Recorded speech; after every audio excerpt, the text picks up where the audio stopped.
If you find Mr. Herbert Tanner at the Hemingway Fire Department, you might get him to share a few stories of what it took to fight fires back when he first started, like how they used to call the firefighters together. Had a siren then, we didn't have radios like we have now. So y'all just fired off the town siren? Yeah. You might even get Mr. Herbert to tell you about the first time he was sent to a fire. Somebody said, grab the axe and knock the window out. Well, about the time somebody went to get the axe, they turned the nozzle on the glass window and the water just knocked it out. And that was in 1939, when firefighting methods were a lot different. All we used to know was wash it out the house, as the old saying is.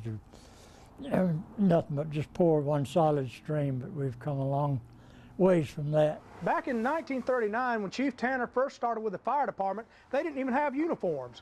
But one thing that hasn't changed is his dedication to keeping the people of Hemingway safe. 70 years later, and at age 90, Tanner still volunteers as a firefighter for the town of Hemingway.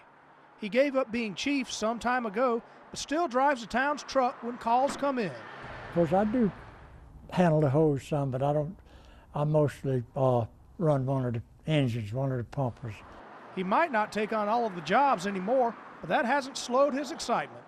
Anytime that there's alarm, you get a little bit excited, and you're interested in knowing whether there's anybody, a life is in the house or not. His only time away from the department was during World War II, when he helped with the Allied invasion of France.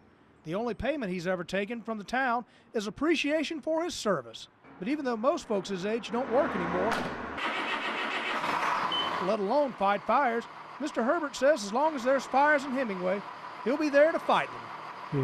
If I quit, then I might get to where I can't go to. From Hemingway, Drew Stewart, WIS News 10.